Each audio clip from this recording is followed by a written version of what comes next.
Okay, hello बच्चों, good morning, good afternoon and good evening. रोज का फंडा हो गया है, समझ तो गए होगे तुम लोग हम ये तीन चीजें क्यों बोलते हैं। ठीक है, तो जो जितने बजे देख रहा हो उसके लिए वो वाला। अच्छा, कल आप लोगों ने हमसे आइसोमेरिज्म में कन्फर्मेशनल आइसोमेरिज्म पढ़ा, जो फ्री रोटेशन के कारण था अराउंड सिंगल बॉन्ड, इसलिए वो एल्केन शो करते थे। पूरा खत्म कर लिया था। बेयर एंगल स्ट्रेन थ्योरी भी हम लोगों ने कल पढ़ ली थी। आज हम लोगों को दूसरा टॉपिक चालू करना है, ज्योमेट्रिकल आइसोमेरिज्म। ओके, तो आज हम लोग को चालू करना है बेटा ज्योमेट्रिकल आइसोमेरिज्म। अच्छा भाई देखो, इसको चालू करने से पहले हम लोग बात करेंगे एचडब्ल्यू की। हम लोग बात करेंगे एचडब्ल्यू की। कल का एचडब्ल्यू आई होप आप हमारा काम हमारे साथ साथ कर रहे हैं और घर पर बैठकर ऑफलाइन की फीलिंग ले रहे हैं। लापरवाही मत करिएगा। केमिस्ट्री में आपने हमसे वादा किया है, आप हमारी बात को 1000% फॉलो करेंगे। कल का हमारा काम था IUPAC के नोट्स हमें रिवाइज करने थे, आप लोगों ने कर लिए होंगे, और आइसोमेरिज्म जितना पढ़ाया था उतना करना था। ठीक है, आज का हमारा काम है, दोबारा से ध्यान रखिएगा, आज का हमारा काम है IUPAC की पूरी सीट, IUPAC की पूरी सीट हमें सॉल्व करनी है, जितने क्वेश्चन है पूरी। और करंट टॉपिक में आइसोमेरिज्म सिंपल रिवाइज करके आना है। ओके, ऐसा कर लेते हैं, पूरी सीट अगर ज्यादा हो रहा है आपको तो आप 1 to शायद 75, ठीक है, 1 to 70 क्वेश्चन लगा लीजिएगा। ठीक है, तो IUPAC के 1 to 70 क्वेश्चन आपको लगाने हैं और आइसोमेरिज्म जितना आज पढ़ा देंगे उसको रिवाइज करके आपको आना है। ये आज का एचडब्ल्यू है। ठीक है, तो जुड़े रहिए मेरे साथ, पढ़ते रहिए मेरे साथ और अपनी प्रिपरेशन को जारी रखिए और मजबूत बनाइए इस एचडब्ल्यू के साथ। चलिए अपना टॉपिक शुरू करते हैं। मैं ये हटा रहा हूं। देखिए, ज्योमेट्रिकल आइसोमेरिज्म क्या होता है। आप लोगों ने कल पढ़ा था कि फ्री रोटेशन के कारण कन्फर्मेशनल आइसोमेरिज्म होती है। ज्योमेट्रिकल आइसोमेरिज्म क्या होती है, लिखेंगे it arises due to hindered rotation around double bond.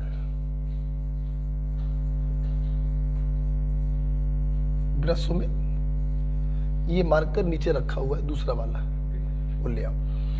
It arises due to hindered rotation around double bond. ठीक है, जब कार्बन कार्बन सिंगल बॉन्ड होता है तो वहां पे रोटेशन फ्री होता है, लेकिन जब कार्बन कार्बन डबल बॉन्ड आ जाता है तो वहां पे रोटेशन फ्री नहीं होता है, वो रोटेशन हिंडर्ड होता है।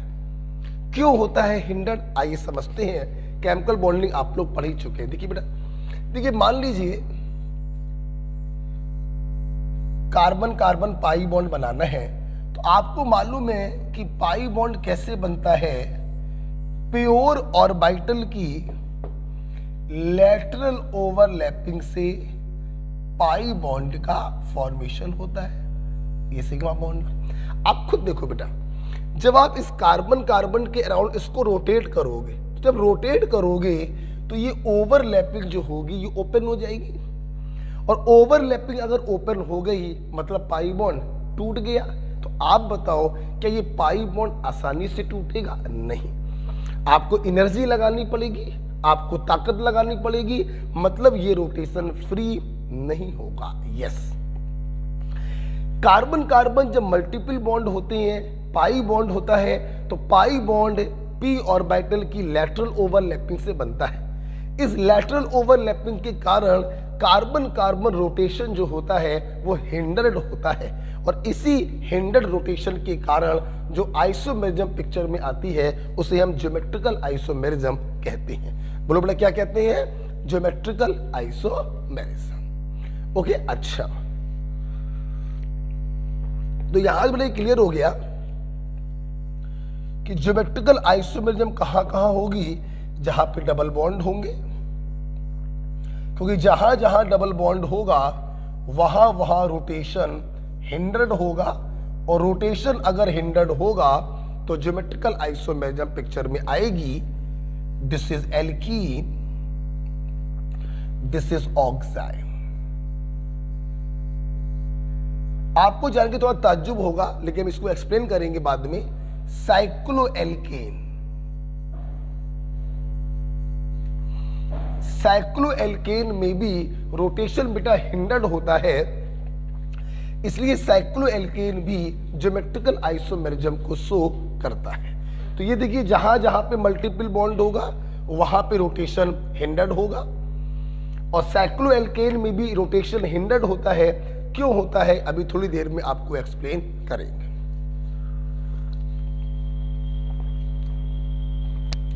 तो geometrical isomerism it arises due to hindered rotation around double bond.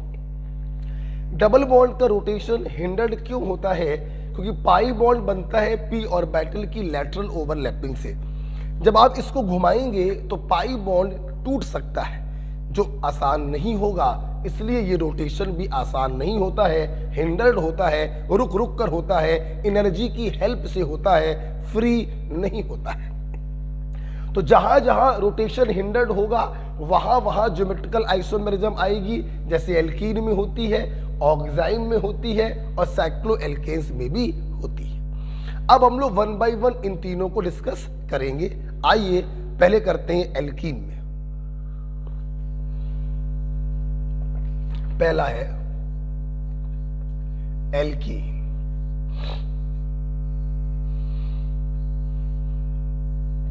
देखिए बेटा, इसमें कोई शक नहीं है, एल्कीन में कार्बन कार्बन डबल बॉन्ड है, पी ऑर्बिटल की लैटरल ओवरलैपिंग है, रोटेशन फ्री नहीं होगा, रोटेशन हिंडर्ड होगा, ज्योमेट्रिकल आइसोमेरिज्म शो करेगा। अब हिंडर्ड रोटेशन के साथ साथ एक कंडीशन और भी है, क्या लिखेंगे?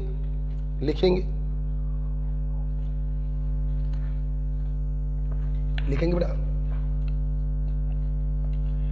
प्रत्येक डबली बॉन्डेड कार्बन से लगे दोनों ग्रुप डिफरेंट होने चाहिए।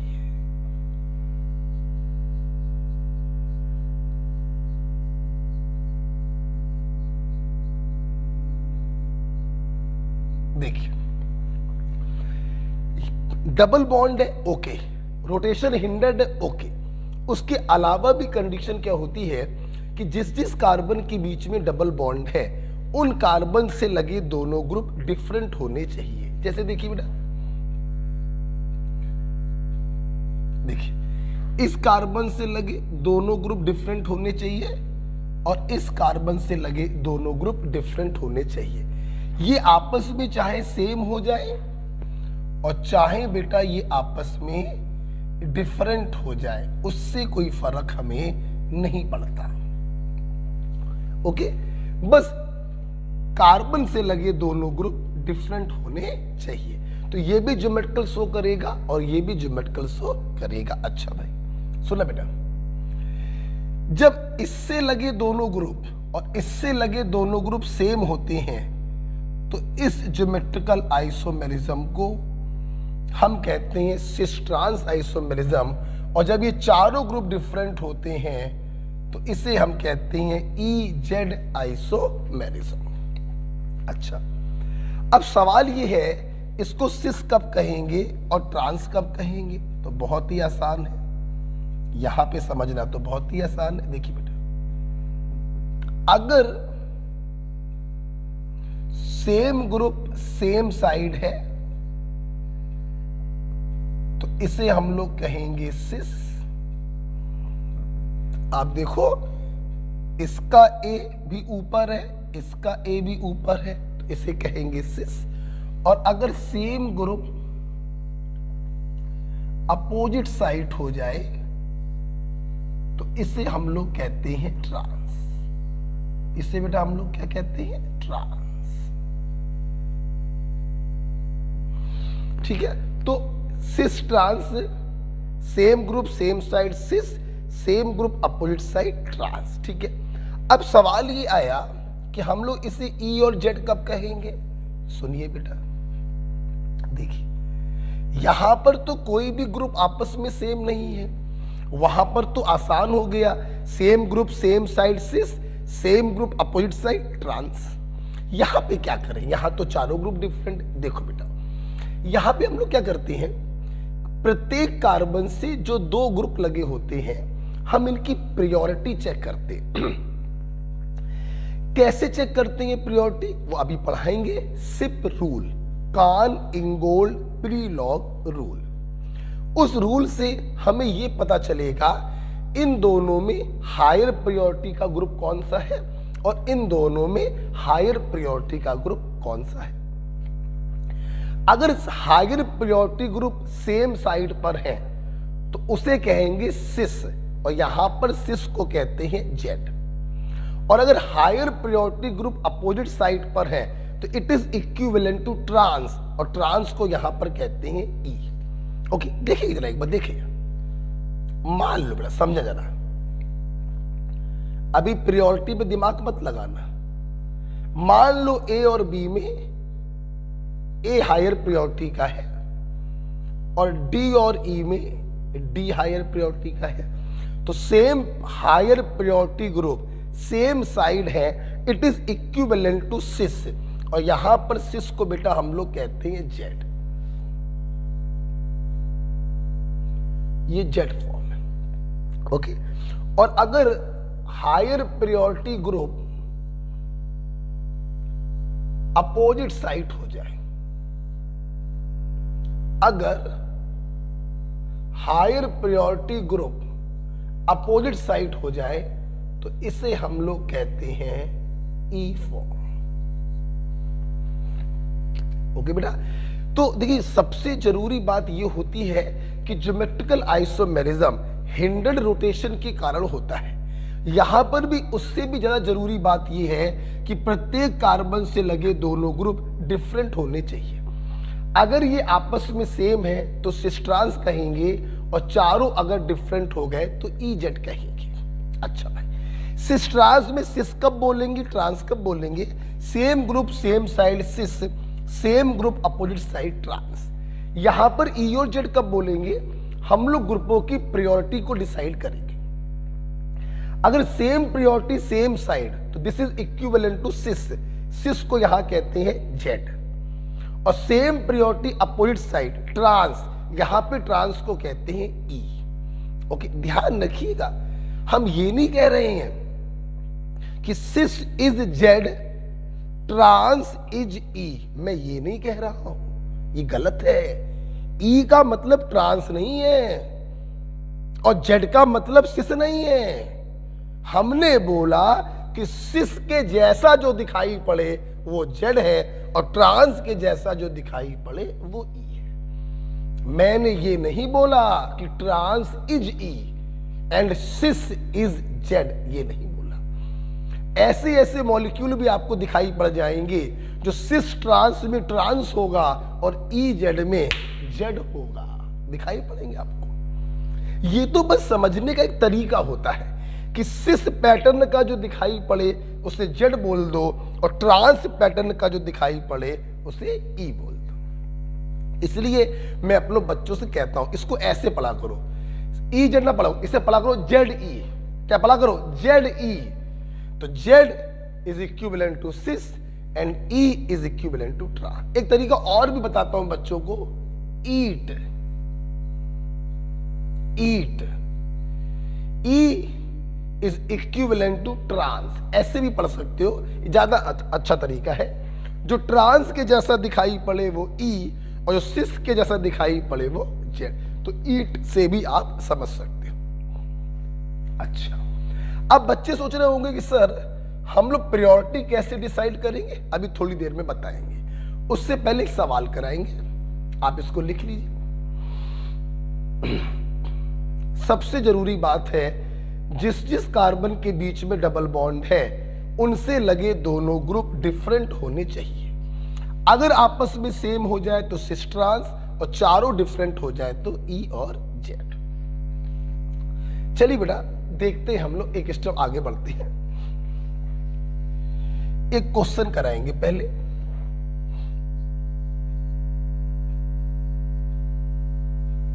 which cannot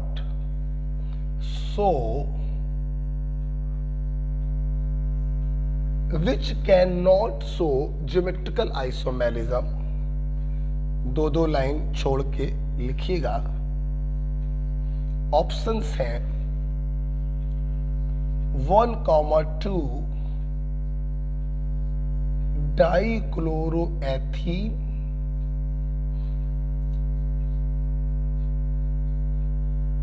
1,फ्लोरोप्रोपीन,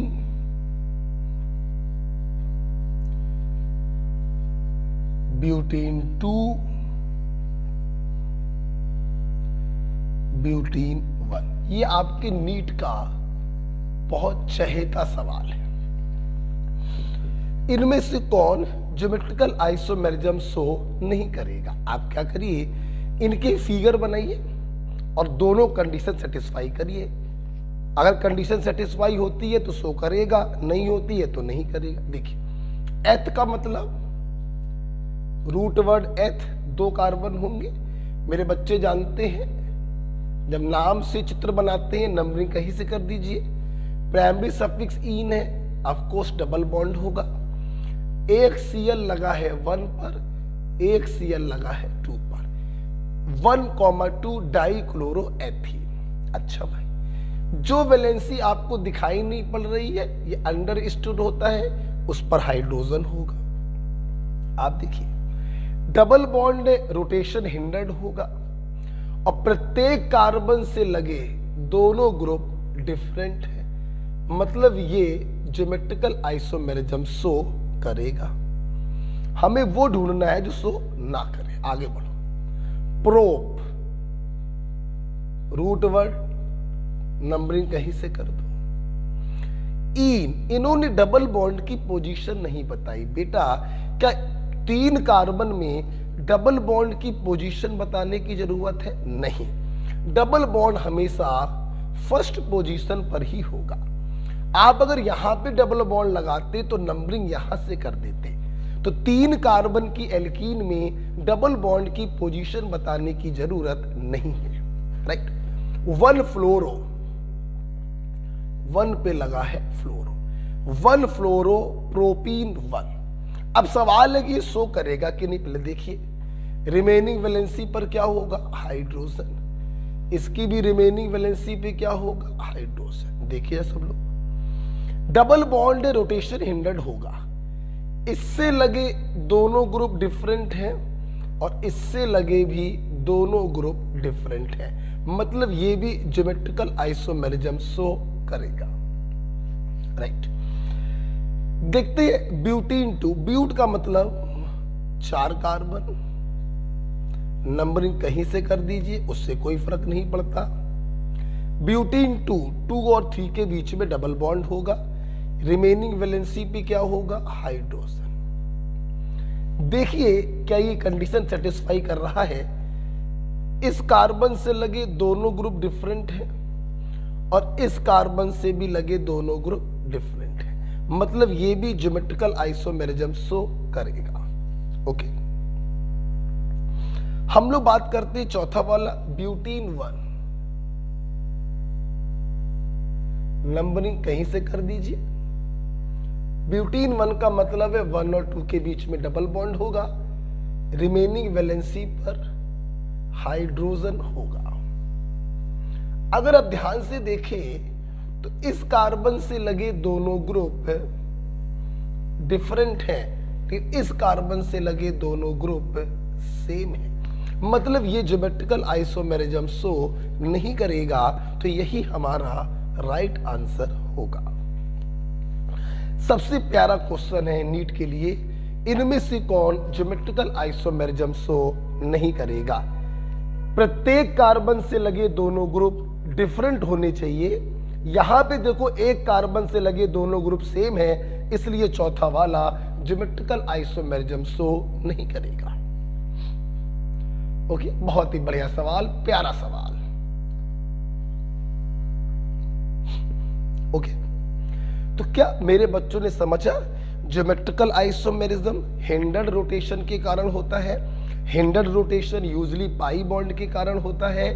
दूसरी कंडीशन है जिसके जिसके बीच में डबल बॉन्ड है उनसे लगे दोनों ग्रुप डिफरेंट होने चाहिए।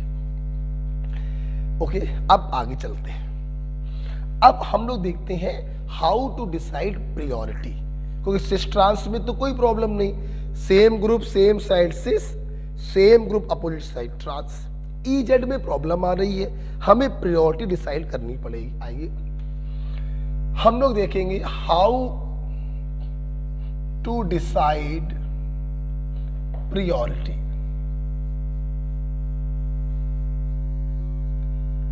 हाउ टू डिसाइड प्रायोरिटी बोले तो सिप रूल, फुल फॉर्म की कोई जरूरत नहीं है, सिप रूल। देखिए तो बच्चों, जिस प्रकार से एक क्लास में 20 बच्चे हैं, कौन सा बच्चा उस क्लास का सबसे होशियार बच्चा है, हाईएस्ट प्रायोरिटी स्टूडेंट, और कौन सा बच्चा उस क्लास का सबसे मतलब निम्न ग्रेड का लोवेस्ट वीकेस्ट बच्चा है, लोअर प्रायोरिटी स्टूडेंट, ये कैसे पता चलेगा? अध्यापक क्या करेगा? टेस्ट लेगा। उस टेस्ट में जिस बच्चे के नंबर सबसे ज्यादा होंगे वो बच्चा उस क्लास का सबसे होशियार बच्चा होगा, हाईएस्ट प्रायोरिटी स्टूडेंट होगा, फर्स्ट रैंक। और जिस बच्चे के नंबर सबसे कम आएंगे वो सबसे वीकेस्ट बच्चा होगा, लोवेस्ट प्रायोरिटी स्टूडेंट होगा। अगर 20 बच्चों की क्लास है तो 20th रैंक। मतलब क्लास में कौन हायर प्रायोरिटी स्टूडेंट है, कौन लोअर प्रायोरिटी स्टूडेंट है, ये टीचर पता करता है टेस्ट के नंबर देखकर। और यहां पर कौन सा ग्रुप हायर प्रायोरिटी का है ये हम पता करते हैं उसका एटॉमिक नंबर देखकर। मतलब priority is directly proportional to atomic number. जिसका एटॉमिक नंबर ज्यादा उसकी प्रायोरिटी होगी ज्यादा। आइए कुछ एग्जांपल्स देखे जाएं। जैसे मैंने बोला फ्लोराइड, क्लोराइड, ब्रोमाइड और आयोडाइड। 4 बच्चों की ये क्लास थी, हमें पता करना था कौन हायर प्रायोरिटी का स्टूडेंट है और कौन लोअर प्रायोरिटी का स्टूडेंट है। देखिए हमने क्या किया, इन सबके एटॉमिक नंबर चेक करें। फ्लोरीन का 9, क्लोरीन का 17, ब्रोमीन का 35, आयोडीन का 53। उम्मीद करते हैं आप समझ गए होंगे, जिसका एटॉमिक नंबर सबसे ज्यादा है उसकी प्रायोरिटी सबसे ज्यादा, first rank, second rank, third rank और वीकेस्ट स्टूडेंट बोले तो 4th रैंक। ओके, तो जिसका एटॉमिक नंबर ज्यादा उसकी प्रायोरिटी ज्यादा, मतलब वो हायर प्रायोरिटी, फर्स्ट रैंक का student, second rank, third rank, 4th rank. Okay, देखिए बेटा यहां पर अगर एटॉमिक नंबर ना भी मालूम होते तो भी कोई प्रॉब्लम नहीं थी। किसी ग्रुप में ऊपर से नीचे जाओ, फ्लोरीन, क्लोरीन, ब्रोमीन, आयोडीन, किसी भी ग्रुप में ऊपर से नीचे जाने पर एटॉमिक नंबर बढ़ता ही बढ़ता है, और अगर एटॉमिक नंबर बढ़ेगा तो प्रायोरिटी भी बढ़ेगी। ठीक है, और देखते हैं दूसरा एग्जांपल देखते हैं, थोड़ी फीलिंग डेवलप होगी। जैसे मैंने आपको दिया, देखो बेटा CH3, NH2, OH और F। मैंने बोला भाई इनकी प्रायोरिटी चेक करिए, सभी लोग समझेंगे। यहां पर जो ग्रुप थे वो एटम के फॉर्म में थे, हमने उन्हीं के एटॉमिक नंबर से प्रायोरिटी को चेक कर लिया। यहां पे जो ग्रुप है वो बहुत सारे एटमों से मिलकर बने, तो किसके एटॉमिक नंबर को देखे, सुन लो, हम लोग हमेशा उस ग्रुप में जिस एटम पर फ्री वैलेंसी होती है उसे फर्स्ट एटम मानते हैं। बोलो बेटा क्या मानते हैं, फर्स्ट एटम। CH3 में जो फ्री वैलेंसी है वो कार्बन के पास है, NH2 में फ्री वैलेंसी नाइट्रोजन के पास है, OH में फ्री वैलेंसी O के पास है। मतलब यहां पर फर्स्ट एटम कौन सा होगा, कार्बन। हम जब भी प्रायोरिटी चेक करते हैं फर्स्ट एटम के एटॉमिक नंबर से चेक करते हैं। जैसे कार्बन का एटॉमिक नंबर 6, नाइट्रोजन का 7, ऑक्सीजन का 8 और फ्लोरीन का 9।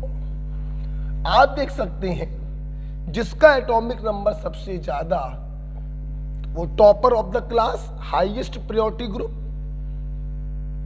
उससे कम, उससे कम, सबसे कम। एम राइट बेटा?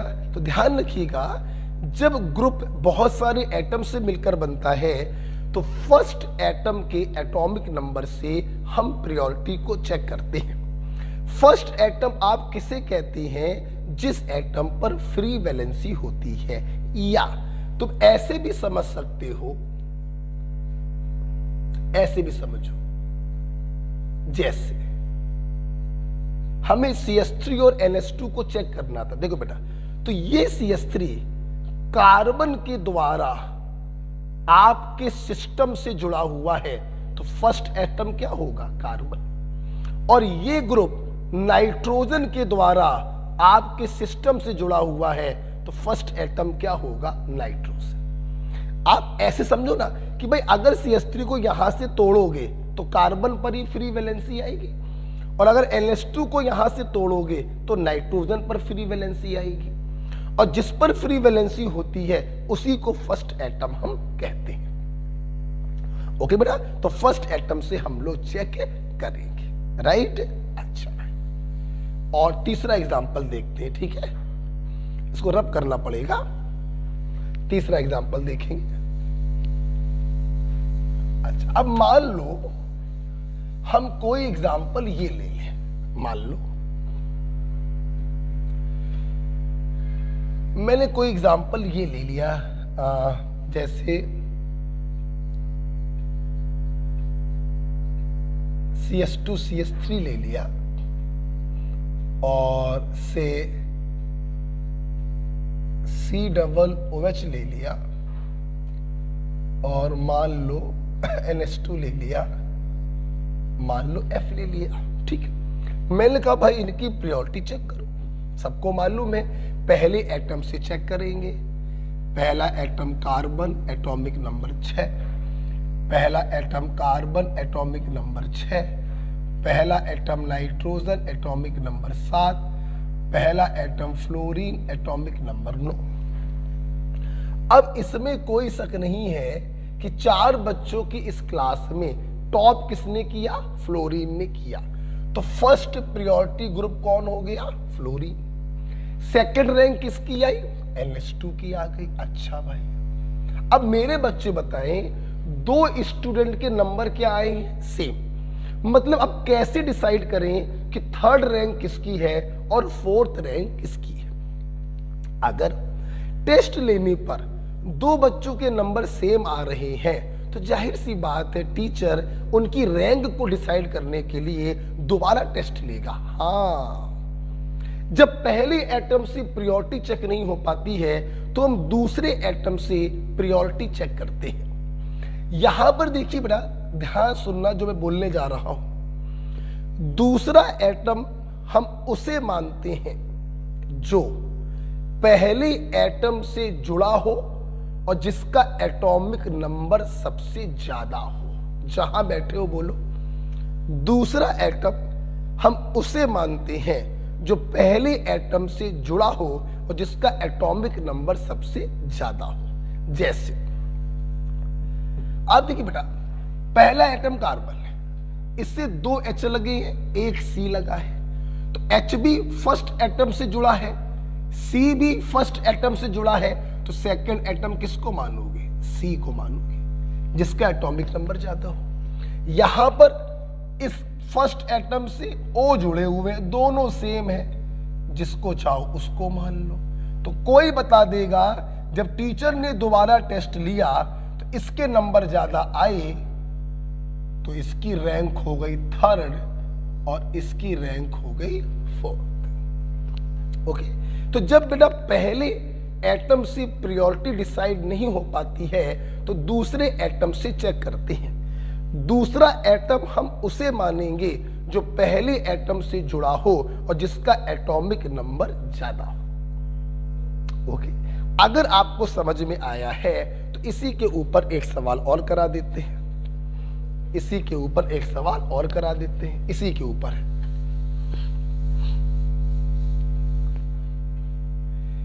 इसी वाले के ऊपर हम 2 सवाल कराएंगे, ठीक है? इसको डब्बे के अंदर लिख लेना। इसी पर बेस्ड 2 सवाल हैं। पहला सवाल, मान लीजिए मैं आपको ये देता, समझिएगा,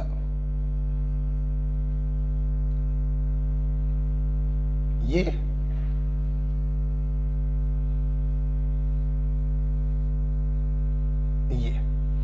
और मैं आपसे पूछता, बताइए इन दोनों में किसकी प्रायोरिटी ज्यादा होगी? देखो बेटा, जाहिर सी बात है, पहले एटम से चेक करेंगे, एटॉमिक नंबर 6, एटॉमिक नंबर 6। पहले एटम से चेक नहीं हो पाया, अब दूसरे के पास जाए। दूसरे की कंडीशन क्या है? पहले से लगा हो और एटॉमिक नंबर ज्यादा हो। यहां पर पहले से 2 H लगे हैं, एक Cl लगा, तो हमने Cl को दूसरा एटम मान लिया। लेकिन ध्यान दो, यहां पहले से 2 H लगे हैं और एक कार्बन लगा है, ये ब्रोमीन पहले से नहीं लगे हैं, तो यहां पर दूसरा आपने भाई इसको मान लिया जिसका एटॉमिक नंबर ज्यादा। आप ब्रोमीन को दूसरा नहीं मान सकते क्योंकि ब्रोमीन जो है वो सेकंड कार्बन से लगा है, हमें फर्स्ट कार्बन से लगे होने चाहिए। इसलिए कोई भी बता देगा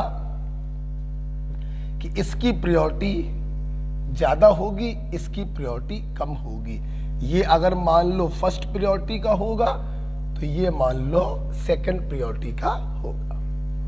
ठीक है बेटा, तो एक सवाल इसी पर मिलता जुलता मैंने आपको ये करवा दिया। अब एक सवाल और करवा देते हैं, इसी के अंदर लिखिएगा, डब्बे के अंदर। मेरे पास जगह नहीं है तो मैं इस सवाल को रब करूंगा, जगह नहीं है मेरे पास तो मैं इस सवाल को रब करूंगा। कोई मेरा बच्चा कंफ्यूज तो नहीं है ब्रोमीन को लेकर? ब्रोमीन को सेकंड एटम नहीं मान सकते हैं, ये तो सेकंड कार्बन से जुड़ा है। हम सेकंड एटम उसे मानते हैं जो फर्स्ट कार्बन से जुड़ा। ठीक है, मैं इसको हटा दे रहा हूं बेटा। ओके, इसको हटा दे रहा हूं। ठीक है, अब एक दूसरा सवाल करते हैं, इसी डब्बे के अंदर करिएगा।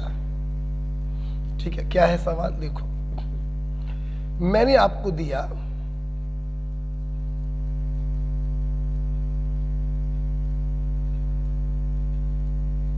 Primary butyl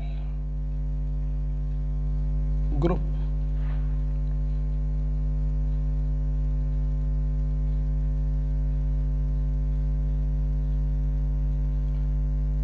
secondary butyl group और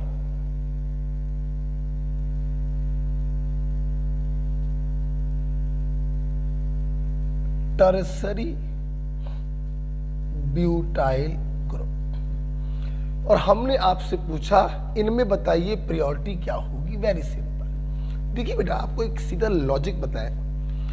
देखिए, पहले एटम से डिसाइड नहीं हो पा रहा है। यहां पहला एटम कार्बन है, यहां भी पहला एटम कार्बन है और यहां पर भी पहला एटम कार्बन।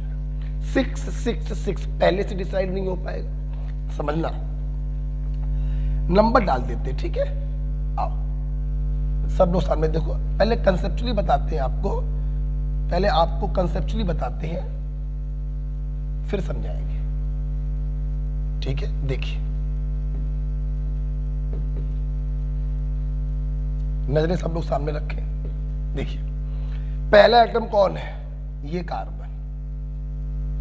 यहां भी पहला कौन है, कार्बन। यहां भी पहला कौन है, कार्बन। क्या प्रियोरिटी डिसाइड हो पाई, नहीं हो पाई। अच्छा भाई दूसरे के पास क्या, दूसरा कौन होता है जो पहले से जुड़ा, पहले से 2H 1C जुड़ा, हमने ज्यादा वाले को दूसरा मान लिया।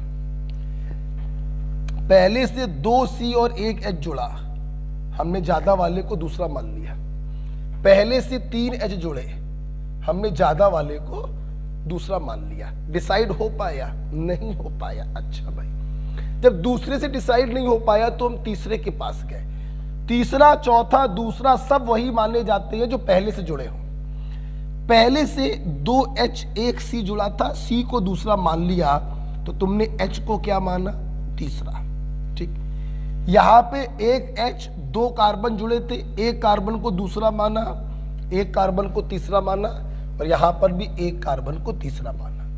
तीसरे एटम से डिसाइड हो चुका है, यहां पर H है और वहां पे कार्बन है, तो तीसरे एटम से डिसाइड हो गया कि इसकी प्रायोरिटी सबसे कम होगी। ये सबसे वीकेस्ट बच्चा है, लोवेस्ट प्रायोरिटी का बच्चा है अभी, लेकिन सेकंड और फर्स्ट प्रायोरिटी डिसाइड नहीं हो पाई। आगे बढ़िए। पहले एटम पे C जुड़ा, C जुड़ा, H जुड़ा, एक C को सेकंड मान लिया, एक C को थर्ड मान लिया, तो अब H को क्या मानोगे, फोर्थ, जबकि यहां पर कार्बन ही क्या होगा, फोर्थ। डिसाइड हो चुका है ये सेकंड प्रायोरिटी का ग्रुप होगा और ये फर्स्ट प्रायोरिटी का ग्रुप होगा। मतलब टर्सरी की जो प्रायोरिटी है वो सेकेंडरी से ज्यादा और सेकेंडरी की प्रायोरिटी प्राइमरी से ज्यादा। एम आई राइट बेटा? तो देखिए हमने पहले कंसेप्चुअली चेक किया, फर्स्ट एटम से चेक किया, फिर सेकेंड एटम से चेक किया, फिर थर्ड एटम से चेक किया, फिर फोर्थ एटम से चेक किया, तब कहीं जाकर क्लियर हो पाया कि टर्सरी ब्यूटाइल की प्रायोरिटी सबसे ज्यादा, सेकेंडरी ब्यूटाइल की उससे कम और प्राइमरी ब्यूटाइल की उससे भी कम। ये तरीका हो गया कंसेप्चुअल तरीका। अब हम आपको इसी में बताते हैं ट्रिकी तरीका। ट्रिकी तरीका देखो क्या कहता है, अगर पहला एटम सेम हो तो पहले एटम से कितने कार्बन लगे हैं वो देख लिया करो। पहले एटम से एक कार्बन लगा है, पहले एटम से 2 कार्बन लगे हैं, और यहां देखिए पहले एटम से 3 कार्बन लगे हैं। तो पहले एटम पर जितनी ज्यादा ब्रांचिंग होगी उसकी प्रायोरिटी उतनी ज्यादा, और जितनी कम ब्रांचिंग होगी उसकी प्रायोरिटी उतनी कम। टर्सरी में ब्रांचिंग सबसे ज्यादा, तो टर्सरी होगा फर्स्ट प्रायोरिटी ग्रुप, सेकेंडरी होगा सेकंड प्रायोरिटी ग्रुप, और प्राइमरी होगा lowest priority group, third priority group. हम लोग ब्रांचिंग से डील करेंगे। उम्मीद करते हैं डब्बे के अंदर के दोनों सवाल क्लियर हुए जो इसी पर आधारित सवाल थे। ठीक है बेटा, लास्ट पॉइंट बताने जा रहे हैं, ये आप लिख लीजिएगा, ये आप लिख लीजिए। लास्ट पॉइंट सुनना बेटा, मान लीजिए हम आपको आइसोटोप दे दें। बेटा बोलो क्या दे दें, आइसोटोप। देखिए आइसोटोप हम उन्हें कहते हैं जिनके एटॉमिक नंबर सेम और एटॉमिक मास डिफरेंट हो। देखिए बेटा, अब जब एटॉमिक नंबर सेम हो गए तो जाहिर सी बात है प्रायोरिटी को तो चेक करने का तरीका एटॉमिक नंबर से होता है। एटॉमिक नंबर सेम, अब क्या करें, सुन लो, आइसोटोप के केस में हम प्रायोरिटी एटॉमिक मास से देख लेते हैं। तो इसका एटॉमिक मास सबसे ज्यादा है, इसका उससे कम है, इसका उससे कम है, इसलिए हमारी नजर में इसकी प्रायोरिटी सबसे ज्यादा, इसकी प्रायोरिटी उससे कम और इसकी प्रायोरिटी सबसे कम।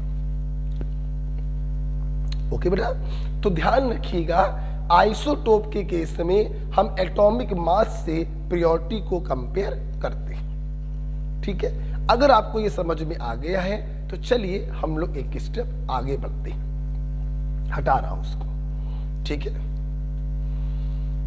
तो this is called CIP rule. पर से चेक करेंगे, उससे ना हो पाए तो दूसरे एटम के एटॉमिक नंबर से चेक करेंगे। एल्किल ग्रुप के केस में फर्स्ट कार्बन पर जितनी ज्यादा ब्रांचिंग होगी उसकी प्रायोरिटी भी उतनी ज्यादा होगी। ओके, आइए क्वेश्चन बनाते हैं।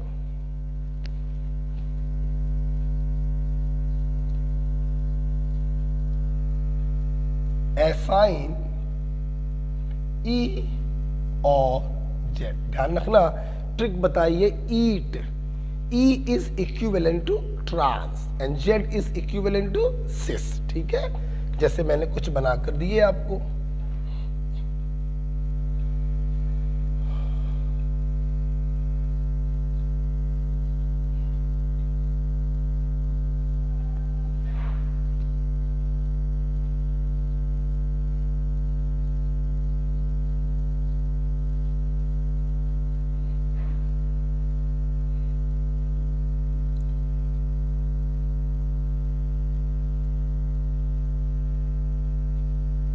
ये दो दिया।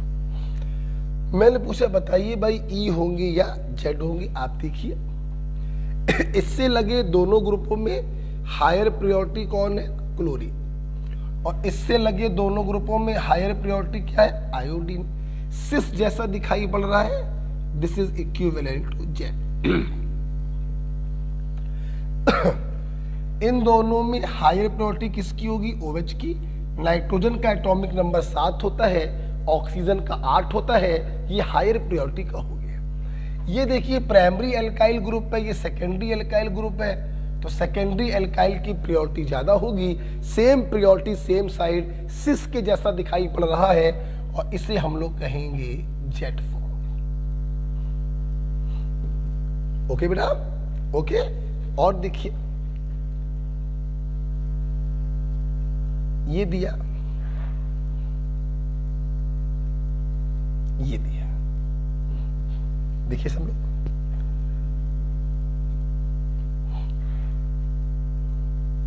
आइए आप देखिए, मैंने आपके सामने डाईईन बनाया है। 2 डबल बॉन्ड है, 2 डबल बॉन्ड है। हमें बताना है ये दोनों डबल बॉन्ड ई होंगे या जेड, ई होंगे या जेड। बहुत ही आसान होता है। सबसे पहले मैं अपने बच्चों को कुछ और बताऊंगा, फिर इजेड सिखाऊंगा। सबसे पहले बेटा आप लोग ये सोचिए, जरा समझिएगा कि ये ज्योमेट्रिकल शो करेंगे भी कि नहीं करेंगे। पहले ये देखिए बेटा, इस कार्बन को अगर आप देखें तो 3 वैलेंसी दिखाई पड़ रही है। ये अंडरस्टूड है, चौथी वैलेंसी पे H होगा। यहां पर भी देखिए इस कार्बन की 3 वैलेंसी दिखाई पड़ रही है, चौथी वैलेंसी पर H होगा। इसकी भी चौथी वैलेंसी पर H होगा और इसकी भी चौथी वैलेंसी पर H होगा।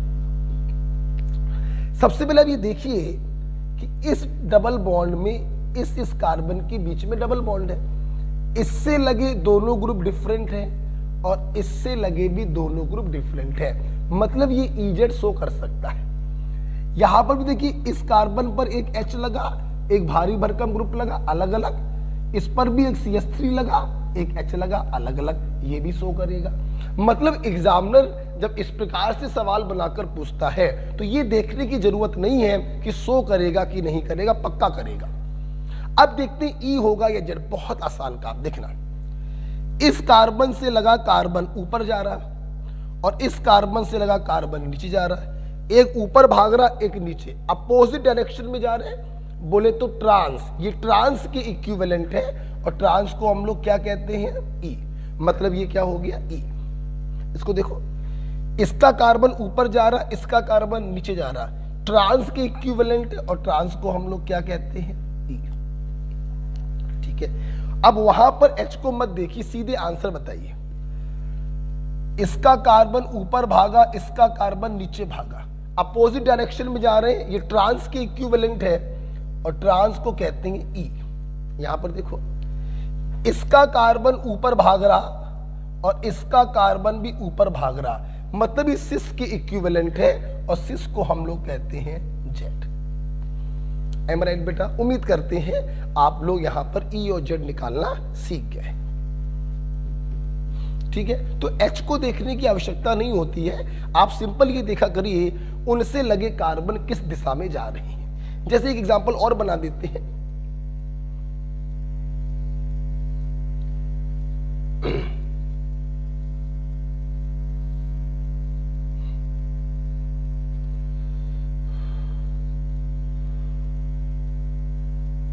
मैंने ये दे दिया, मैंने आपसे पूछा तीनों कार्बन बताइए ई होंगे, जब बड़ा आसान है। देखिए एक नीचे जा रहा, एक ऊपर जा रहा, ट्रांस पैटर्न में दिखाई पड़ रहा, मतलब ई। ये देखिए एक ऊपर जा रहा, एक नीचे जा रहा, ट्रांस पैटर्न में दिखाई पड़ रहा, बोले तो ई।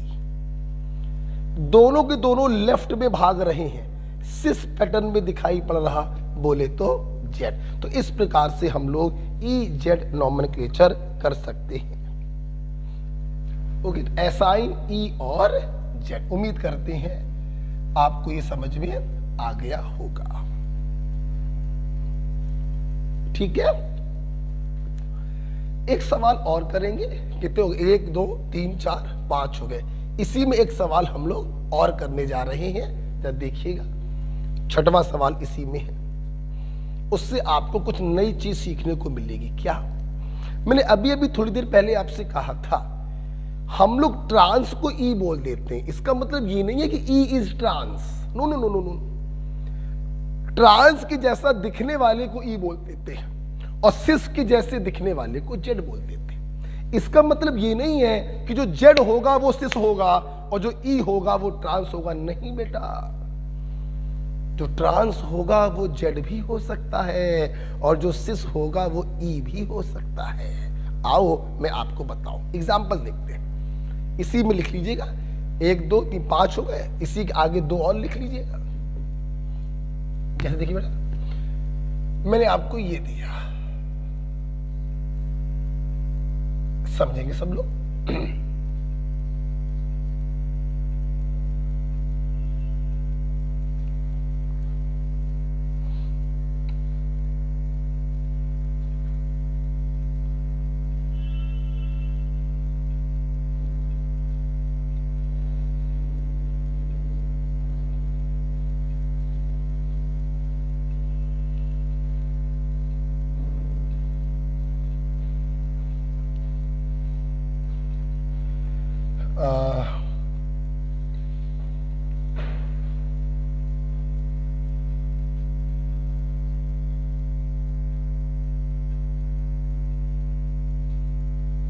ये ले लीजिए, ये दिया मैंने। ठीक है, मैंने आपसे पूछा बताइए क्या होगा। अब समझना मेरी बात। देखिए अब मैं आपको कुछ बताने जा रहा हूं, वो समझना। देखो ई जेड नॉमेनक्लेचर आप किसी के लिए भी कर सकते हो। इसके दोनों डिफरेंट और इसके दोनों डिफरेंट आपस में सेम हो ना सेम हो, ई जेड तुम हमेशा कर सकते हो।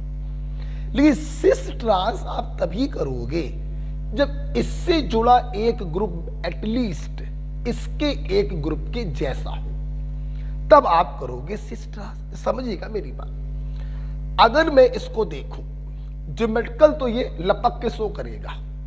इससे लगे दोनों ग्रुप डिफरेंट, इससे लगे दोनों ग्रुप डिफरेंट, लपक के शो करेगा।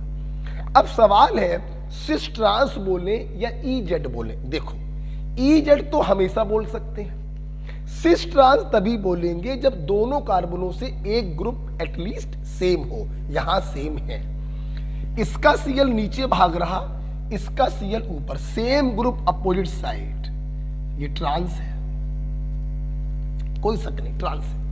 अब जरा ईजेड में देखो तो इन दोनों में हायर प्रायोरिटी इसकी है और इन दोनों में हायर प्रायोरिटी इसकी है। तो ईजेड में अगर देखें तो ये सिस के इक्विवेलेंट दिखाई पड़ रहा है और सिस के इक्विवेलेंट का मतलब है जेड। तो आप देख रहे हैं, शायद अब आपको समझ में आ रहा हो कि मैं क्यों कह रहा था कि Z is cis. No, never. Z is equivalent to सिस।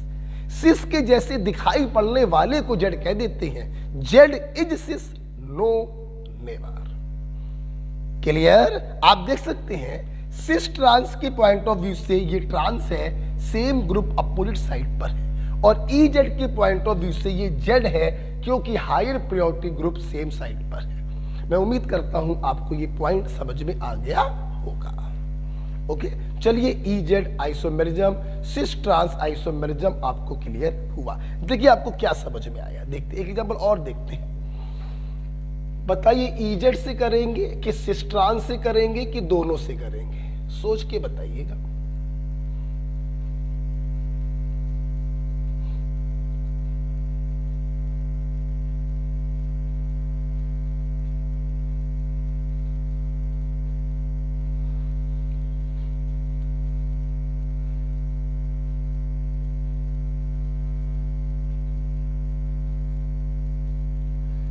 बताइए सिस ट्रांस या ई जेड या दोनों से करेंगे। तो देखिए यहां पर सिर्फ ई जेड से कर सकते हैं, कोई भी ग्रुप सेम नहीं है, तो सिस ट्रांस की चर्चा यहां पर नहीं कर सकते। या तो यहां ई बोलोगे या फिर यहां जेड बोलोगे। तो क्या बोलोगे? तो उम्मीद करते समझ गए होंगे। इन दोनों में हायर प्रायोरिटी इसकी है और इन दोनों में सीएल आ जाने के कारण हायर प्रायोरिटी इसकी है। ट्रांस के जैसा प्रतीत हो रहा है, so this is E form. ना इसको सिस बोल सकते हो और ना इसको ट्रांस बोल सकते हो, जबकि यहां पर ई जेड से भी नाम किया जा सकता है और सिस ट्रांस से भी नाम किया जा सकता है। ओके, चलिए आपको ये समझ में आ गया होगा, हम आगे बढ़ेंगे। नेक्स्ट अगला बड़ा पॉइंट देखिए, लिखेंगे सिस ट्रांस ई जेड। जब समझ में आ गया तो यहां पे लिखेंगे बेटा geometrical isomer have similar chemical property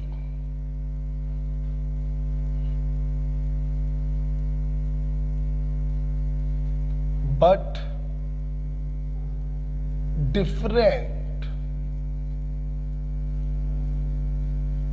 different physical property।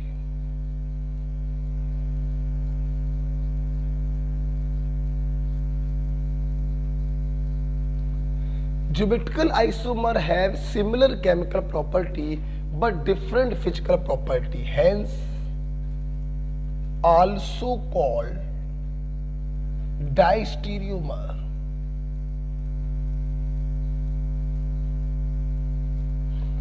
ध्यान रखना बेटा, ज्योमेट्रिकल आइसोमर को हम डायस्टीरियोमर भी कह सकते हैं क्योंकि इनकी केमिकल प्रॉपर्टी तो लगभग सेम होती है, लेकिन फिजिकल प्रॉपर्टी में डिफरेंस होता है।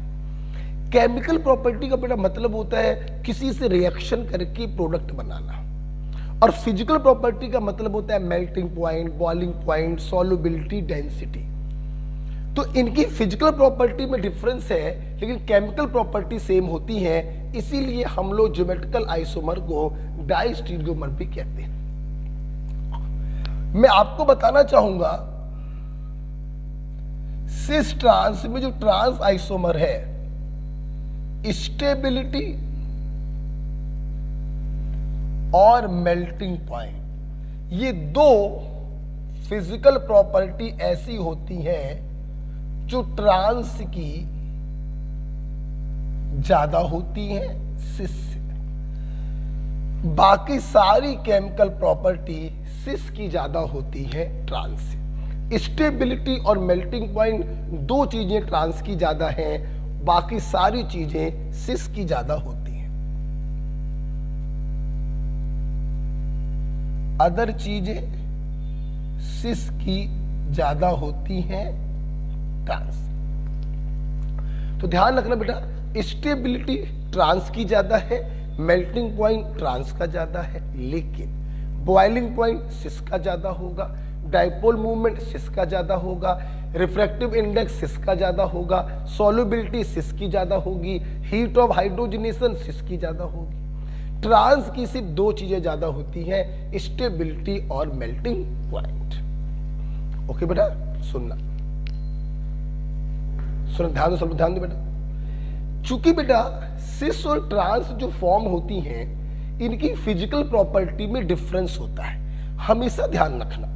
अगर दो लोगों की फिजिकल प्रॉपर्टी में डिफरेंस है, मेल्टिंग पॉइंट में डिफरेंस हो, बॉइलिंग पॉइंट में डिफरेंस हो, सॉल्युबिलिटी में डिफरेंस हो, तो ऐसे लोगों को हम फिजिकल मेथड से सेपरेट कर सकते हैं। जैसे आप लोग पढ़ोगे डिस्टिलेशन, क्रिस्टलाइजेशन, हम इनके द्वारा इनको सेपरेट कर सकते हैं क्योंकि इनकी फिजिकल प्रॉपर्टी क्या है, डिफरेंट है। ओके, नेक्स्ट लिखेंगे हेंस GI मतलब geometrical isomer can be separated by physical method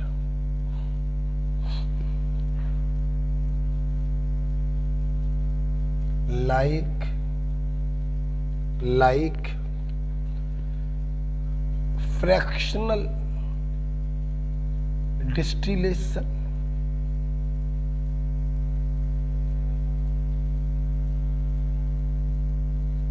crystallization, etc. Chromatography of course, etc. तो ज्योमेट्रिकल आइसोमर को हम सेपरेट कर सकते हैं by physical methods like fractional distillation, crystallisation and chromatography. तो इस प्रकार से मेरे छात्रों ने एल्कीन का पहला एग्जाम्पल पढ़ा जहां पर हिंडर्ड रोटेशन था पाई बॉन्ड के कारण, और फिर हम लोगों ने सिस, ट्रांस और इजेड को पढ़ा। यहाँ पे मेरे बच्चों ने पढ़ा जिस जिस कार्बन के बीच में डबल बॉन्ड है उनसे लगे दोनों ग्रुप डिफरेंट होने चाहिए। इजेड नॉमेनक्लेचर सबके लिए कर सकते हैं, लेकिन सिस ट्रांस तभी करेंगे जब एटलीस्ट दोनों में एक ग्रुप कॉमन हो। ज्योमेट्रिकल आइसोमर को हम डायस्टीरियोमर भी कहते हैं। इनकी फिजिकल प्रॉपर्टी डिफरेंट और केमिकल प्रॉपर्टी सेम होती है। चूंकि फिजिकल प्रॉपर्टी डिफरेंट है इसीलिए इनको फिजिकल मेथड से हम सेपरेट कर सकते हैं। ओके बेटा, तो पहला एग्जाम्पल खत्म हुआ एल्कीन। आप क्या करेंगे, 2 मिनट के लिए नहीं 3 मिनट के लिए वीडियो को पॉज करेंगे और पूरा रिवाइज करेंगे। ओके,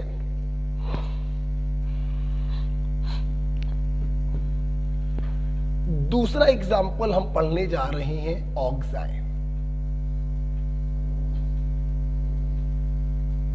देखिए, मैं उम्मीद करता हूं आपने वीडियो को पॉज करके 3 मिनट ज्योमेट्रिकल आइसोमेरिज्म को रिवाइज किया होगा।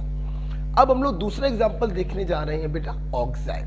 समझना मेरी बात, वैसे तो मैंने अभी ऑक्साइड का डायरेक्ट फार्मूला लिखवा दिया था C+N-OH, लेकिन आपको याद करने की जरूरत नहीं है।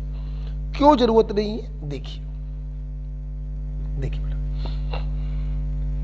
आप इसको तो जानते होंगे, कार्बोनिल कंपाउंड, ठीक है,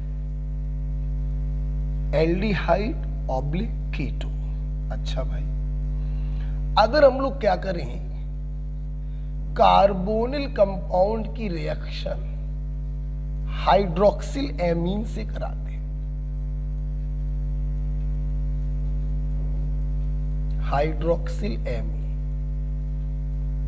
देखिए क्या होगा, कार्बोनिल का O और हाइड्रोक्सिल एमीन का H2, ये बेटा अलग हो जाएगा। 2 वैलेंसी कार्बन की फ्री हुई, 2 वैलेंसी नाइट्रोजन की फ्री हुई, दोनों आपस में जुड़ जाएंगी और इस प्रकार से बनी हुई चीज को हम कहते हैं ऑक्साइड। अगर ये एल्डिहाइड है तो आप इसको कहोगे एल्डोक्साइड, और अगर ये कीटोन है तो आप इसको कहोगे कीटोक्साइड।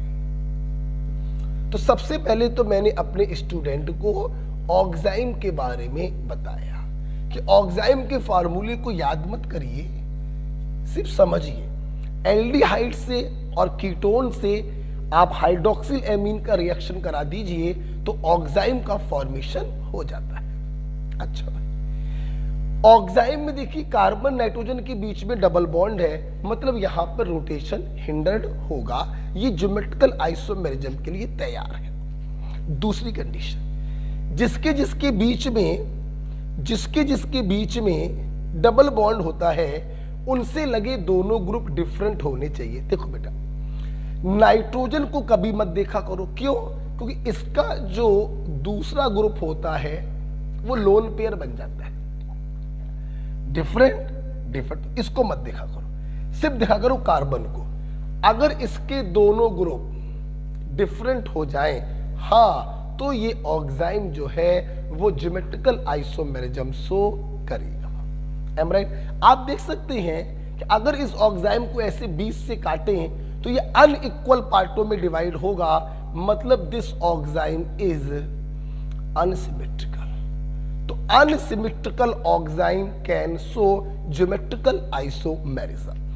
अगर ये दोनों ग्रुप सेम हो जाएं तो ये सिमेट्रिकल ऑक्साइड हो जाएगा, फिर ये जीआई को शो नहीं करेगा।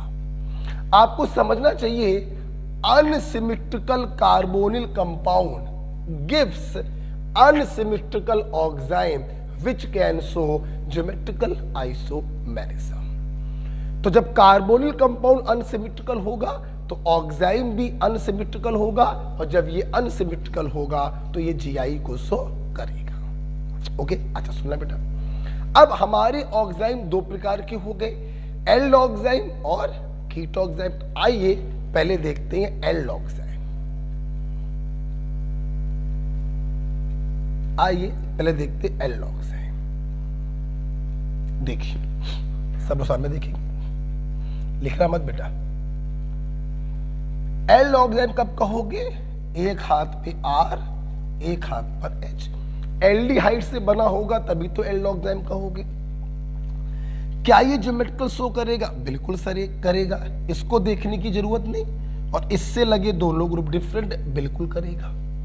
अब सिस कब कहेंगे और ट्रांस कब कहेंगे? तो सुनो बेटा ध्यान से, अगर ये जो OH है, N से लगा OH, अगर N से लगा OH H के तरफ है तो दिस इज सिस। और ध्यान रखिएगा, ऑक्साइड के केस में हम सिस नहीं बोलते हैं, सिन बोलते हैं। क्या बोलते हैं? सिन। और अगर ये OH H के अपोजिट हो जाए तो इसे हम कहते हैं ट्रांस। और ट्रांस को ट्रांस ना बोलकर हम बोलते हैं एंटीसिन। बेटा क्या बोलते हैं? एंटीसिन।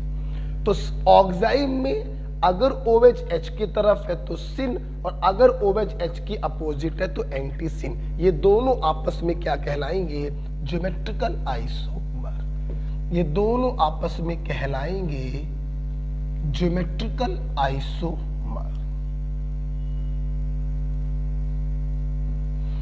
ओके बेटा, तो ध्यान रखिएगा, ऑक्साइड में हम लोग सिस को सिन बोलते हैं और ट्रांस को एंटीसिन बोलते हैं।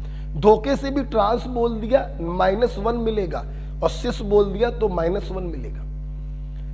एल्ड ऑक्साइड में OH H की तरफ है तो सिन, OH H की अपोजिट है तो एंटीसिन। ये दोनों आपस में कहलाएंगे ज्योमेट्रिकल आइसोमर। ठीक है, अब हम लोग देखेंगे कीट ऑक्साइड को। मुझे रब करना पड़ेगा, ठीक है? देखिए, बात करेंगे कीट ऑक्साइड की, समझना मेरी बात। इधर देखिए,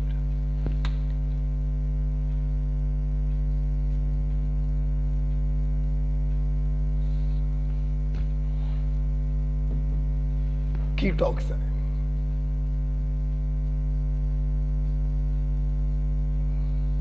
देखिए, कीट ऑक्साइड का मतलब है जो कीटोन से बना होगा। प्लीज सब लोग पेन कॉपी अपनी बंद कर दो और सामने देखो। सबसे पहले आप लोग ये बताइए, क्या ये कीट ऑक्साइड है? बिल्कुल है। इससे लगे दोनों ग्रुप कार्बन है, मतलब ये कीट ऑक्साइड तो है। लेकिन क्या ये ज्योमेट्रिकल आइसोमेरिज्म शो करेगा? तो नहीं करेगा, क्योंकि दोनों ग्रुप क्या हो गए? सेम। तो अगर आपको ज्योमेट्रिकल शो कराना है तो दोनों ग्रुप डिफरेंट होने चाहिए, तो मैंने यहां पे लगा दिया इथाइल। ओके, ये कीटोक्साइम भी है और ज्योमेट्रिकल आइसोमेरिज्म शो भी करेगा। अच्छा, शो करेगा तो जाहिर सी बात है इसके दो बनेंगे, एक सिस बनेगा और एक एंटी सिन बनेगा। ओके, देखो एक बनेगा सिन और एक बनेगा एंटी सिन। अब ध्यान से समझने योग्य बात क्या है, देखो इसमें कोई शक नहीं, ये दोनों आपस में ज्योमेट्रिकल आइसोमर है। सवाल ये है सिन किसको बोले और एंटी सिन किसको बोले। सुनो, एल्डोक्साइम में H की तरफ OH है तो वो सिन है, H की अपोजिट OH है तो वो एंटी सिन है। लेकिन बेटा कीटोक्साइम में हम दोनों GI को सिन के रूप में भी नाम कर सकते हैं और एंटी सिन के रूप में भी नाम कर सकते हैं। जैसे अगर तुम इसका नाम सिन के रूप में करोगे तो ये सिन किसके रेस्पेक्ट में है, इथाइल के रेस्पेक्ट में। तो पहले लिखोगे इथाइल, फिर लिखोगे मिथाइल और फिर लिखोगे कीटोक्साइम। तुम इसका नाम एंटी सिन के रूप में भी कर सकते हो। ये एंटी सिन किसके रेस्पेक्ट में, मिथाइल। तो पहले लिखोगे मिथाइल, फिर लिखोगे इथाइल और फिर लिखोगे कीटोक्साइम। ओके, सिमिलरली उसका नाम भी दोनों तरीके से कर सकते हो। अगर इसका नाम एंटीसिन के रूप में करोगे तो एंटीसिन ये इथाइल के रेस्पेक्ट में है, तो पहले इथाइल फिर मिथाइल और फिर कीटोक्साइम। और अगर उसका नाम सिन के रेस्पेक्ट में करना है तो सिन ये मिथाइल के रेस्पेक्ट में है, तो पहले लिखोगे मिथाइल, फिर लिखोगे इथाइल और फिर लिखोगे कीटोक्साइम। मतलब कीटोक्साइम में हम दोनों ज्योमेट्रिकल आइसोमर का नाम सिन के रूप में भी कर सकते हैं और एंटी सिन के रूप में भी कर सकते हैं। यस, ये दोनों आपस में ज्योमेट्रिकल आइसोमर है, इसमें कोई संदेह नहीं। मैं उम्मीद करूंगा मेरे छात्रों को ऑक्साइम का केस समझ में आया होगा। Okay,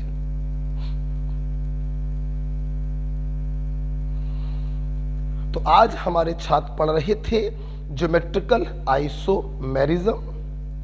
geometrical isomerism due to hindered rotation around double bond. Double bond में पाई बॉन्ड लेटरल ओवरलैपिंग से बनता है जो रोटेशन का अपोज करता है, इसलिए रोटेशन होता है हिंडर्ड। हिंडर्ड रोटेशन के साथ साथ दूसरी कंडीशन आपने पढ़ी, जिस जिस एटम के बीच में डबल बॉन्ड है उससे लगे दोनों ग्रुप डिफरेंट होने चाहिए। एल्डोक्साइम में एक ही आदमी को सिन और दूसरे पर्टिकुलर आदमी को एंटी सिन बोलते हैं, लेकिन कीटोक्साइम में दोनों ज्योमेट्रिकल आइसोमर का नाम सिन के रूप में भी कर सकते हैं और एंटी सिन के रूप में भी कर सकते हैं। ओके, अब हम लोग ऑक्साइम पढ़ चुके हैं, अब हम लोग जा रहे हैं साइक्लोएल्केन की तरफ। तीसरा एग्जाम्पल है जो ज्योमेट्रिकल आइसोमेरिज्म शो करेगा, हटाना चाहेंगे इसको। ठीक है, तीसरा एग्जाम्पल हमारे छात्र देखेंगे साइक्लोएल्केन। देखिए सबसे पहला सवाल ये उठ रहा है कि साइक्लोएल्केन में तो सारे बॉन्ड सिंगल हैं, फिर वहां पे रोटेशन हिंडर्ड कैसे होगा। बहुत ही आसान है। देखिए ये मान लो 3 कार्बन की रिंग है, ऐसे कैसे, देखो छोड़ो, ये 3 कार्बन की रिंग है, समझना जरा। आपने पहला, दूसरा, तीसरा, आपने पहले दूसरे के अराउंड इसको घुमाया, समझा जरा। जब आप इसको घुमाएंगे तो अगर ये वाला बॉन्ड बाहर, अगर ये वाला बॉन्ड बाहर की तरफ आएगा तो ये वाला बॉन्ड अंदर की तरफ जाएगा, something like this, this, this. मतलब जब पहले और दूसरे कार्बन के अराउंड हम बॉन्ड को घुमाएंगे तो ये बॉन्ड बाहर की तरफ और वो बॉन्ड अंदर की तरफ जाएगा। मतलब ये रिंग जो है वो ओपन हो सकती है। क्या हो सकती है?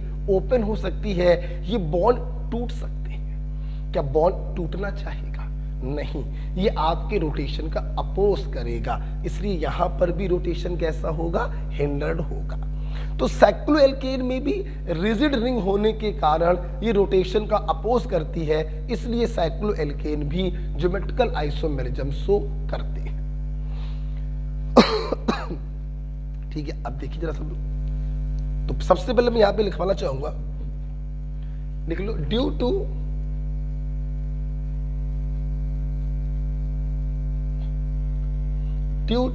Rigid ring rotation is hindered.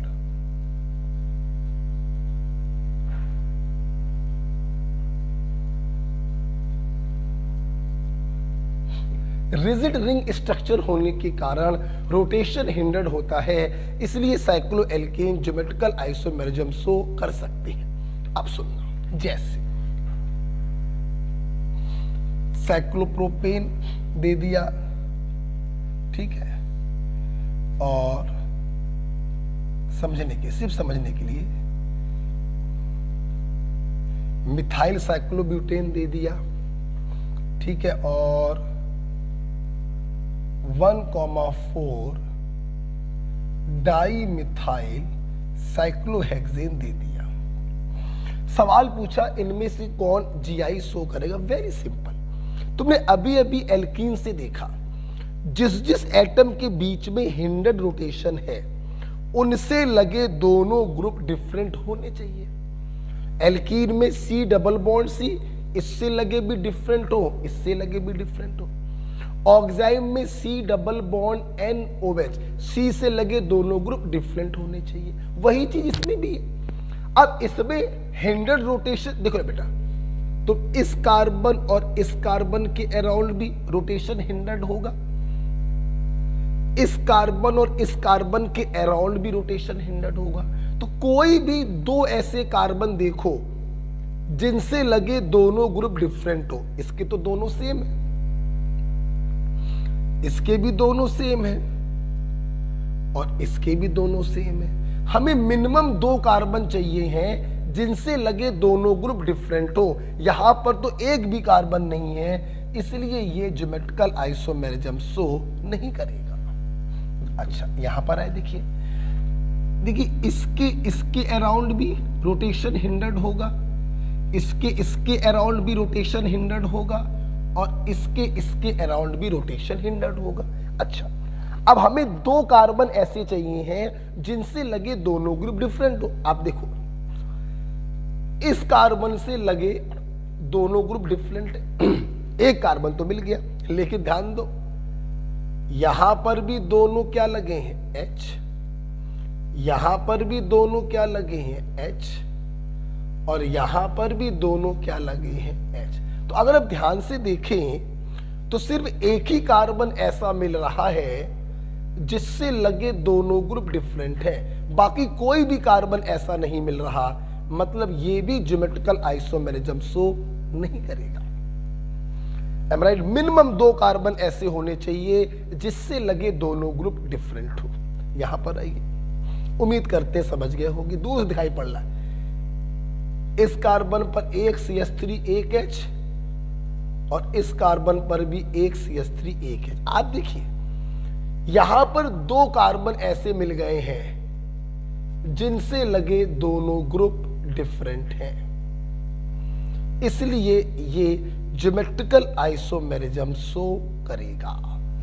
Geometrical isomerism का मतलब है डियर, ये बनाएगा सिस और ट्रांस। ध्यान देखो सब लोग,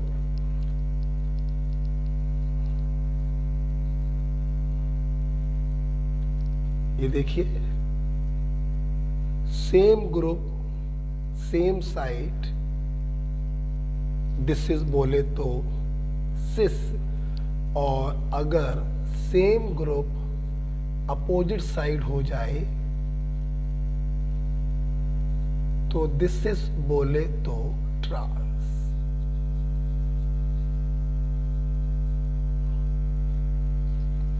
ओके, तो कोई नई चीज नहीं है। जैसे हम लोग एल्कीन और ऑक्साइड में कर रहे थे, वही साइक्लोएल्केन में है कि मिनिमम 2 कार्बन ऐसे होने चाहिए जिनसे लगे दोनों ग्रुप डिफरेंट हो। अगर ऐसा है तो वो ज्योमेट्रिकल आइसोमेरिज्म शो करेगा, same group same side cis, same group opposite side trans. Right बेटा, नोट कर लीजिए।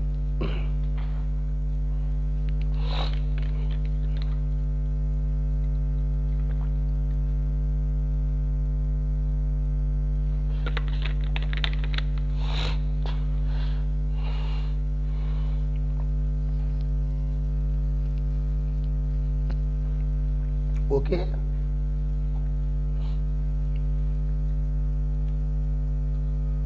अब जब भी मैं ये चीज पढ़ाता हूं तो मैं यहां पर अपने छात्रों से कहूंगा कि एक पॉइंट नोट कर लीजिएगा कहीं पर हाशिए हाशिए में। देखिए देखिए, अभी तक यूजली आपने मुझसे जो बॉन्ड पढ़े हैं वो 2 प्रकार के पढ़े। एक सीधी रेखा,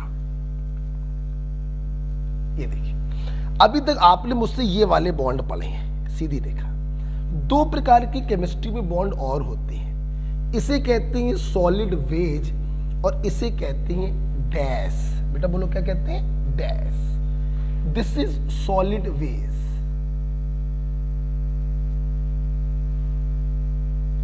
और इसे कहते हैं डैश। देखिए बेटा, जो सॉलिड वेज होता है ना बेटा, इससे लगे ग्रुप का मतलब होता है कि that group is above to the plane of the paper, आपकी तरफ। और डैश से लगा जो ग्रुप होता है ना, वो below to the plane of the paper. हम कहना क्या चाहते हैं? देखिए, अगर इस बोर्ड को बाहर निकालना है तो वेज से जो ग्रुप लगा होगा वो इस प्रकार का होगा, above to the plane of the paper. और डैश से जो ग्रुप लगा होगा वो इस प्रकार का होगा, below to the plane of the paper. तो ध्यान रखना, वेज से लगा ग्रुप होता है अबव टू प्लेन, ओके। और डैश से बेटा मतलब होता है बिलो टू प्लेन। इसको आप कहीं पर लिख लीजिएगा। सॉलिड वेज का मतलब अबव टू प्लेन और डैश का मतलब बिलो टू प्लेन। अब देखिए, मैं आपसे कहना क्या चाहता था, आपको सिस बनाना था, ठीक है? तो आप सिस ऐसे भी बना सकते थे, आप सिस ऐसे भी बना सकते थे। आपने इससे लगा ग्रुप भी वेज से जोड़ दिया और इससे लगा ग्रुप भी वेज से जोड़ दिया। यस, देखिए, इससे लगा CH3 भी अबव टू द प्लेन, इससे लगा CH3 भी above to the plane, same group same side cis. और आप इसको ऐसे भी बना सकते थे,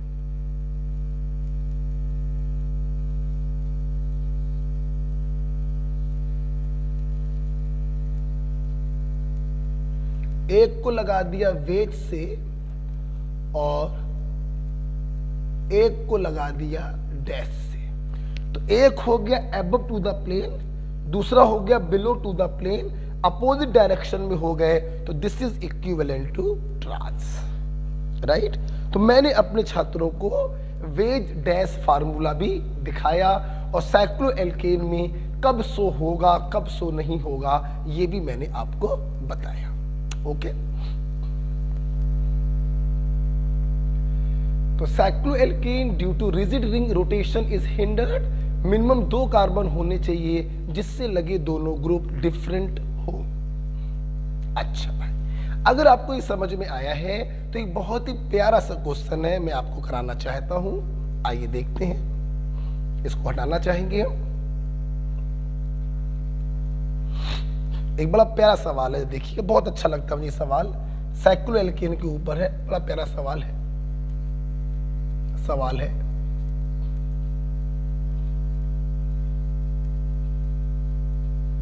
which cannot show geometrical isomerism. Option देखिए, ए, बी, सी, डी।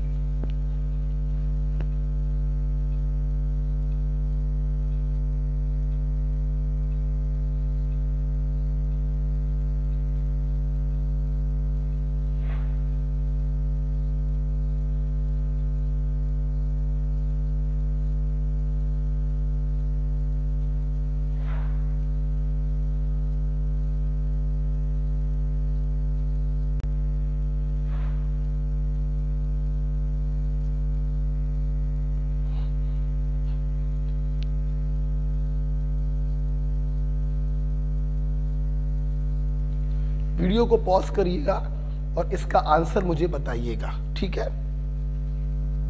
मैं करने जा रहा हूं। देखिए, साइक्लोएल्केन में मिनिमम 2 कार्बन होने चाहिए जिनसे लगे दोनों ग्रुप डिफरेंट हो। आप देखिए पहले वाले में इस कार्बन को देखिए, एक Cl है, एक H है, मेरे काम का है। यहां पर भी देखिए एक Cl है, एक H है, मेरे काम का है। हमें 2 कार्बन ऐसे मिल चुके हैं जिनसे लगे दोनों ग्रुप डिफरेंट हैं, ये ज्योमेट्रिकल आइसोमेरिज्म शो करेगा। खैर, इसमें तो एक कार्बन और भी आपको मिल गया जिससे लगे दोनों ग्रुप डिफरेंट हैं। हमारा काम 2 से ही हो गया था, तीसरा और मिल गया तो कोई दिक्कत नहीं है, ज्योमेट्रिकल शो करेगा। यहां पर देखिए, इस कार्बन पर एक Cl, एक H, इस कार्बन पर एक Cl, एक H, मेरा काम तो इतने से ही हो गया। लेकिन इसके पास एक और भी कार्बन है जिससे लगे दोनों ग्रुप डिफरेंट हैं, तो ये भी Gi शो करेगा, ये भी Gi शो करेगा। यहां पर देखिए, इस कार्बन से एक H, एक Cl, इस कार्बन से एक H, एक Cl, यस ये Gi शो करेगा। हमारा काम 2 से ही हो गया, इसके पास एक और भी कार्बन है, ऑफ कोर्स ये भी शो करेगा। ना चौथे वाले को देखिए, बड़ा इंटरेस्टिंग है। ये वाला तो भाई ज्योमेट्रिकल के लिए तैयार बैठा है, एक H, एक Cl। बाकी जरा देखिए, दोनों H, दोनों H, दोनों Cl, दोनों H, दोनों H। सिर्फ एक कार्बन ऐसा है जिस पर लगे दोनों ग्रुप डिफरेंट हैं, बाकी सारे कार्बन से लगे दोनों ग्रुप सेम है, इसलिए ये ज्योमेट्रिकल आइसोमेरिज्म शो नहीं करेगा। यही हमारा राइट आंसर होगा। ओके बेटा, ठीक है, उम्मीद करते हैं आपको ये समझ में आ गया होगा। एक अगला सवाल करते हैं, अगला सवाल करेंगे, which can show geometrical isomerism. इनमें से कौन ज्योमेट्रिकल आइसोमेरिज्म शो करेगा, जरा इसको देखेंगे। ए, बी, सी,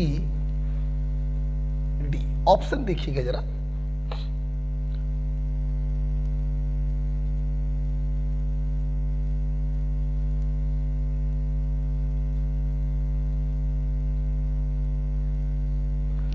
ऑप्शन जरा देखिएगा ध्यान से।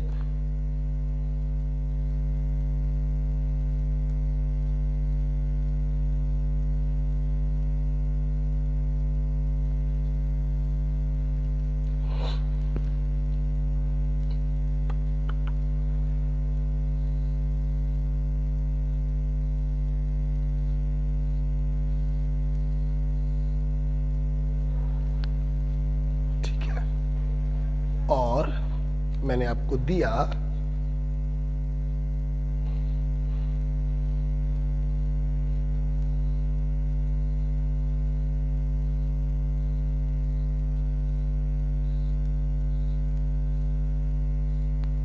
ठीक है। मैंने आपसे पूछा इनमें से कौन ज्योमेट्रिकल आइसोमेरिज्म शो करेगा, ये सवाल मैंने आपसे पूछा। इधर देखो,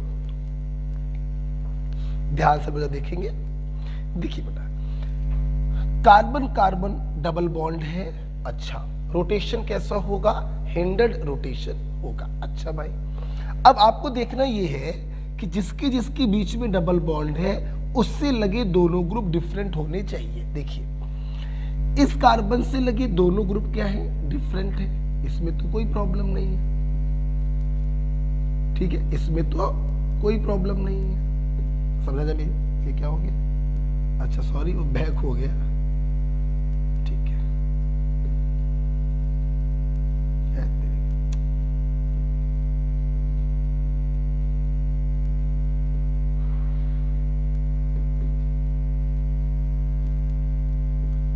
सॉरी।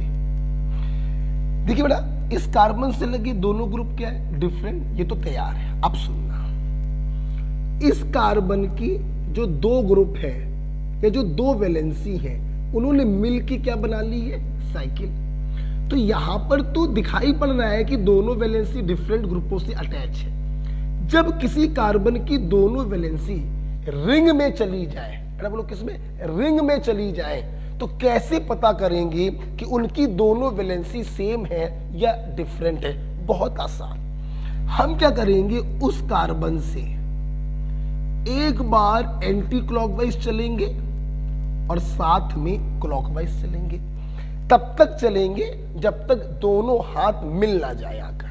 अच्छा, अगर चलने पर सेम चीजें मिले तो हम कहेंगे कि दोनों हाथ सेम ग्रुपों से अटैच है। और अगर चलने पर कहीं पर भी डिफरेंस मिल जाए तो हम कहेंगे कि दोनों वैलेंसी डिफरेंट ग्रुपों से अटैच है। जैसे देखो बेटा, चले एक सी मिला, चले एक सी मिला, फिर चले सी मिला, फिर चले सी मिला, फिर चले सी पर सब्स्टिट्यूएंट, फिर चले सी पर सब्स्टिट्यूएंट। आपकी रिंग खत्म हो गई, कहीं पर भी डिफरेंस नहीं मिला, मतलब इसके दोनों वैलेंसी सेम ग्रुपों से अटैच है, मतलब ये ज्योमेट्रिकल आइसोमेरिज्म शो नहीं करेगा। क्यों? ये वाला कार्बन तो डिफरेंट ग्रुपों को लिए हुए है, लेकिन ये वाला कार्बन सेम ग्रुपों को लिए हुए है, इसलिए ये ज्योमेट्रिकल आइसोमेरिज्म शो नहीं करेगा। जरा यहां पर आइए, ले यहां तो देखने की जरूरत ही नहीं, इस कार्बन से लगे दोनों ग्रुप क्या हो गए? सेम। ज्योमेट्रिकल आइसोमेरिज्म शो नहीं करेगा। आल्दो अगर इस कार्बन को देखें तो इसकी दोनों वैलेंसी डिफरेंट है। आप देखो, सी सी सी सी पर सब्स्टिट्यूएंट, तो क्लॉकवाइज और एंटी क्लॉकवाइज चलने पर इसकी दोनों वैलेंसी तो डिफरेंट आ रही हैं, लेकिन इसकी दोनों वैलेंसी सेम हो गई, इसलिए ये ज्योमेट्रिकल शो नहीं करेगा। वहां पर आई है, ये भी नहीं। इधर देखिए, इस कार्बन और इस कार्बन के बीच में डबल बॉन्ड, देखना दोनों वैलेंसी रिंग के अंदर है। देखना, क्लॉकवाइज गए सी, एंटी क्लॉकवाइज गए ओ, दोनों वैलेंसी क्या हो गई? डिफरेंट। ये तैयार है, शो करेगा। इसको देखो, सी सी, इसके क्लॉकवाइज और एंटी क्लॉकवाइज चलने पर सेम चीजें मिल रही हैं, तो एक कार्बन तो तैयार है, दूसरा कार्बन तैयार नहीं है। दोनों कार्बन तैयार होने चाहिए, दोनों से लगे डिफरेंट ग्रुप होने चाहिए, इसलिए ये भी ज्योमेट्रिकल आइसोमेरिज्म शो नहीं करेगा। ये वाला कार्बन के दोनों ग्रुप डिफरेंट है, इस कार्बन के दोनों ग्रुप सेम है, तो ये भी ज्योमेट्रिकल आइसोमेरिज्म शो नहीं करेगा। लास्ट वाले को देखिए, इस कार्बन और इस कार्बन के बीच में डबल बॉन्ड, देखना इससे लगे दोनों ग्रुप डिफरेंट, एंटी क्लॉकवाइज गए सी मिला, क्लॉकवाइज गए ओ मिला, दोनों वैलेंसी डिफरेंट। इसको देखो, क्लॉकवाइज गए सी मिला, एंटी क्लॉकवाइज गए तो सी पर सब्स्टिट्यूएंट मिला, कहने का मतलब दोनों वैलेंसी डिफरेंट। इसकी भी दोनों वैलेंसी डिफरेंट, इसकी भी दोनों वैलेंसी डिफरेंट, अर्थात ये ज्योमेट्रिकल आइसोमेरिज्म शो करेगा। तो आप लोग देख सकते हैं कि इसमें ज्योमेट्रिकल आइसोमेरिज्म कौन शो कर रहा है? चौथा वाला शो कर रहा है। ये क्वेश्चन डबल बॉन्ड एल्कीन को लेकर था, ये क्वेश्चन साइक्लो एल्कीन को लेकर था। इस प्रकार से हम लोग ये कह सकते हैं कि हमारा ज्योमेट्रिकल आइसोमेरिज्म क्या हो गया है? खत्म हो गया है। ध्यान रखिएगा बेटा, मैंने अननेसेसरी चीजों को हटाया है जो लास्ट ईयर के नोट्स में थे, इस साल नहीं पढ़ने हैं।